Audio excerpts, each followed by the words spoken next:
Hey guys, I want to look at just verses 29 and 30 today in Exodus chapter 12, and I hope you've been enjoying going through the plagues and looking at specifically spending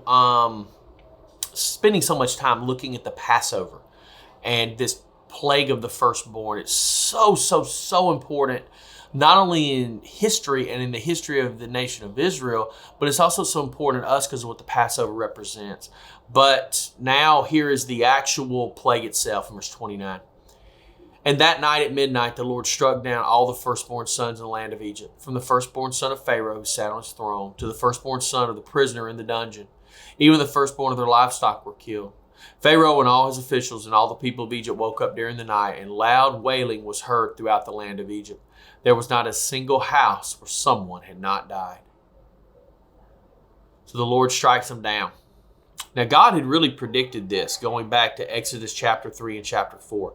And he told Moses that Pharaoh would not let them go until he was forced to by God's mighty work. That this work would somehow touch the firstborn. This was talked about in Exodus chapter 4, starting in verse 21. Now, this situation unfolds. And it didn't matter who you were. If you were Pharaoh or if you were in jail, if you were a prisoner in a dungeon, it all hit the same. No matter how much money we may have, no matter what our social standing may be, no matter what our background is, as a really broad general rule, we love our children.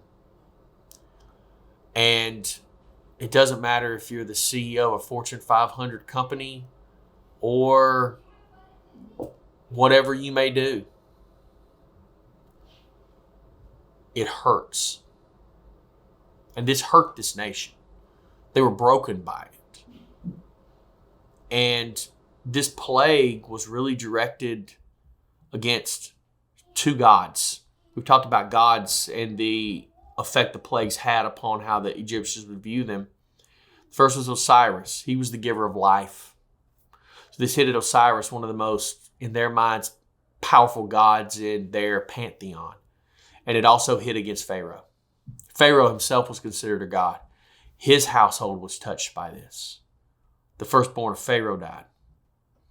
Now, interestingly enough, there's a unique inscription found in a shrine near the Sphinx in Egypt, and it records a promise from the Egyptian gods vowing that Thutmose IV would succeed his father, Amenhotep II. And a lot of people believe him to have been the Pharaoh of the Exodus, Amenhotep.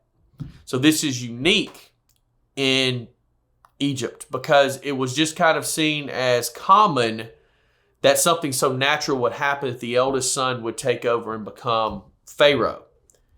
And some have surmised that this inscription was done because Thutmose IV was not his father's firstborn. The firstborn was struck down during this first Passover. And this secondborn son received this special inscription and protection that was sought here. So God strikes them down. And the son of Pharaoh is gone. Pharaoh loses his firstborn. And Pharaoh finally knows the Lord is greater. He finally gets it. Pharaoh himself thought himself to be a god, but he ran up on the real God. And as Israel had cried for deliverance back in Exodus chapter 2, now the Egyptians cried for deliverance as well.